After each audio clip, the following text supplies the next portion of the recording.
Hello, and welcome back to the Best English Podcast. I'm your host, Sarah. Take a moment and imagine this.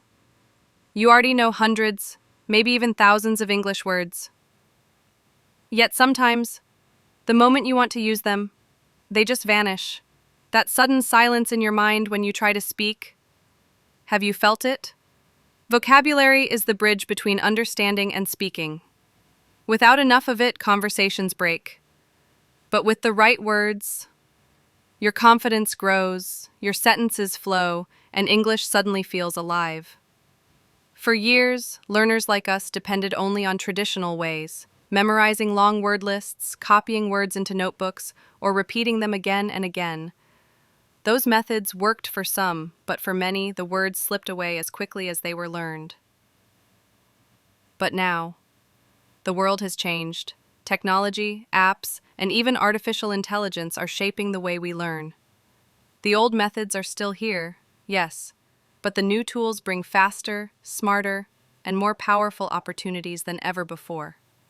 So today, as you listen, stay with me, because the way you've been learning vocabulary may not be the way that truly works best for you. And by the end of this episode, you'll see how small daily habits can unlock the English you've always dreamed of. And if you find value here, if you learn something new, or even feel inspired, don't forget to like this episode, subscribe, and share it with a friend. Together, we're making English not just something you study, but something you live for generations. The way people tried to build vocabulary was simple. They wrote lists, page after page of words, sometimes even hundreds, in a single day. At first, it feels powerful. You look at your notebook and think, wow, I know so many words now. But here's the truth. Memorization without connection is like writing on water. It disappears the moment you try to hold it. Think about this. How many times have you repeated a word? 10 times, 20 times, maybe even 50 times, and yet, the next morning, it's gone. That's not your fault. That's how the brain works. It doesn't keep random words. It keeps experiences, feelings, meaning. But here's the problem. Traditional methods ignore emotion. They ignore context. They make you learn in isolation, without rhythm, without flow, without the music of real conversation. Still, we shouldn't throw them away completely, because even old methods, when used with care, can give you structure. They can give you discipline. So the real question isn't, should I learn traditionally or not? The real question is, how do I combine what's old with what's new? And that is where the magic begins. Now, let's turn to the modern side. Close your eyes for a moment. And imagine this.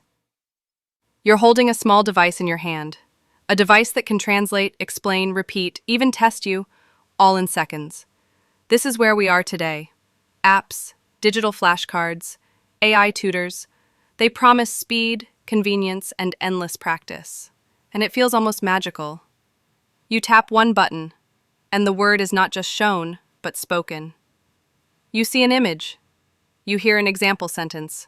You repeat it back, and instantly, you get feedback. But here's the thing.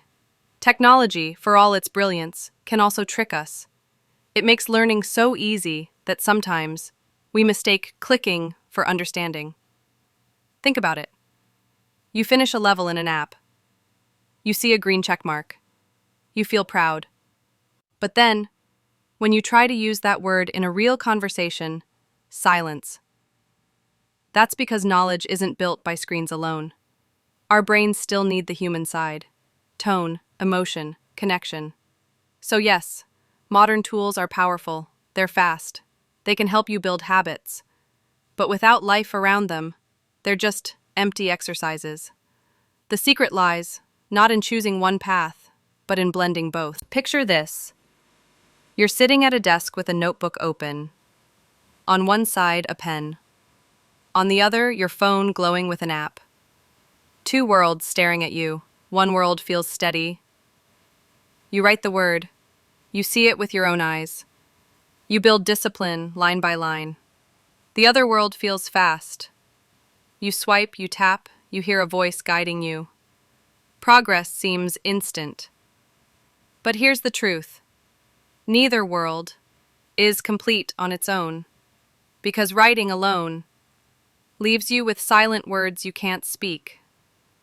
And apps alone give you words you can't always remember when you need them most. So, what happens when you bring them together? Suddenly, words don't just sit on paper, they come alive. You see them. You hear them. You use them. This balance is where your vocabulary stops being a list and starts becoming a tool you can trust. And here's where it gets interesting.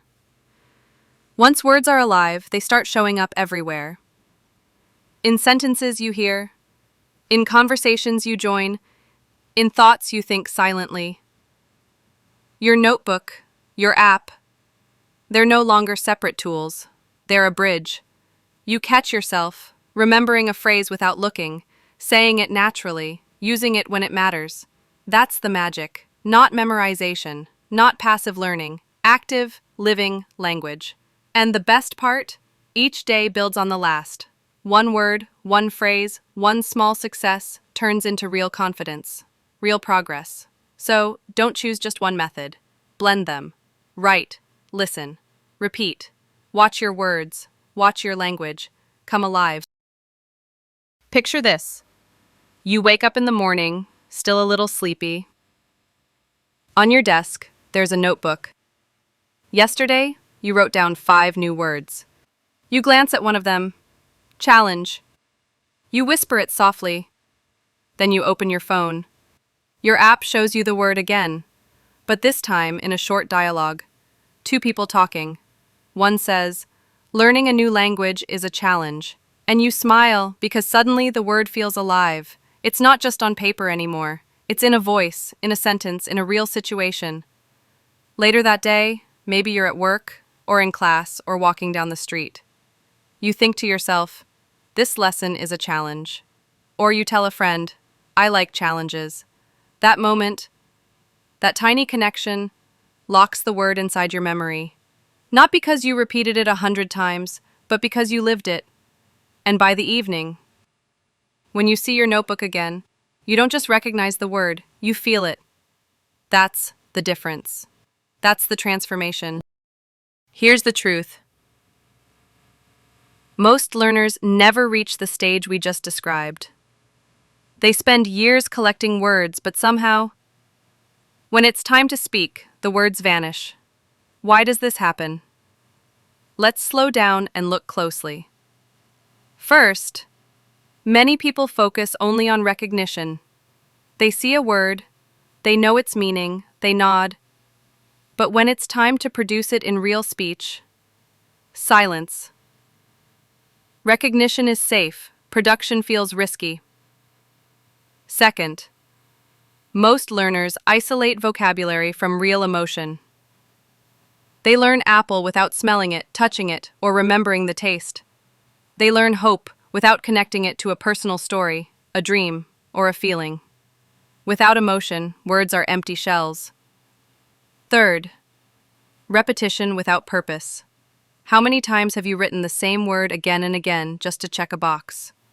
Your brain notices the effort, but it doesn't find meaning, so it lets go. And here's the most important one. Fear. Fear of mistakes. Fear of sounding strange. Fear of not being understood. This fear keeps the words trapped in your mind. They're there, but they never escape. But what if fear wasn't a wall? What if it was a signal telling you, this is exactly where growth happens? Every mistake, every pause, every awkward moment is not failure. It's the bridge between silence and fluency. Think of it this way. A child doesn't wait until they know every word before they speak. They try, they stumble, they repeat, they laugh, and slowly, they build.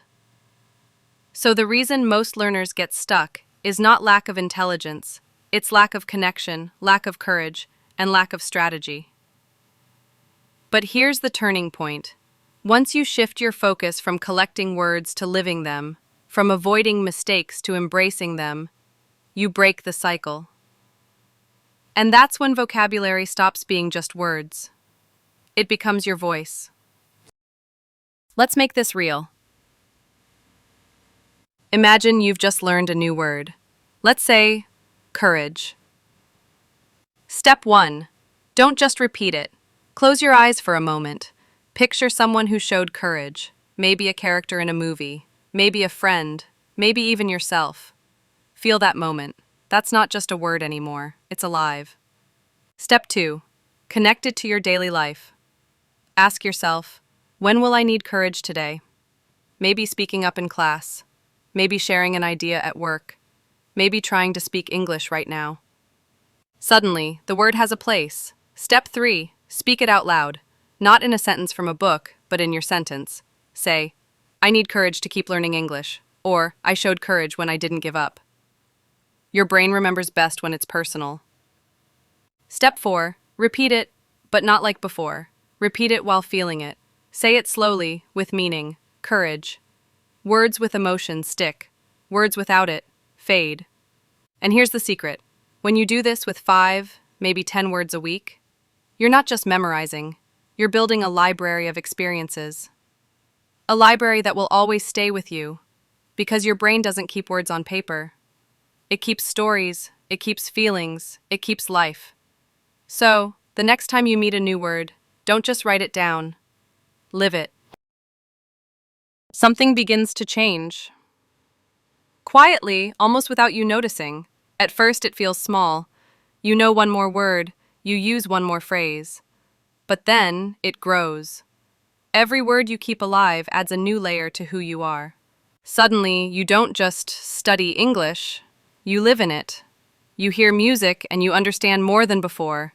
You watch a movie and you catch a sentence that once felt impossible. And each moment builds your confidence. But here's the part most people miss.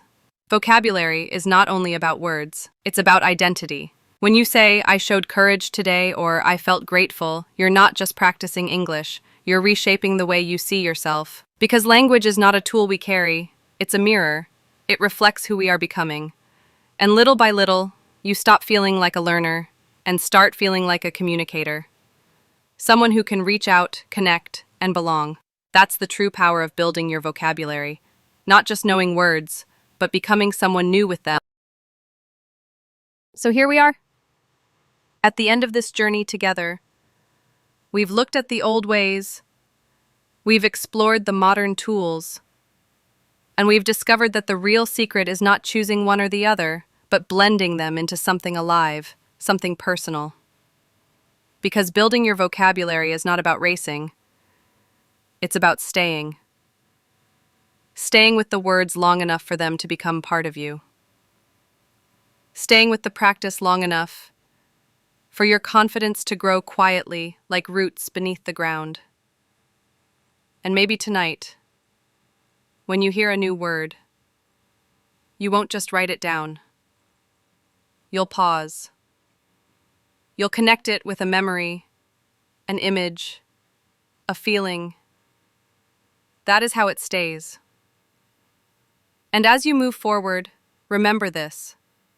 Every single word you master is not just vocabulary. It's a doorway.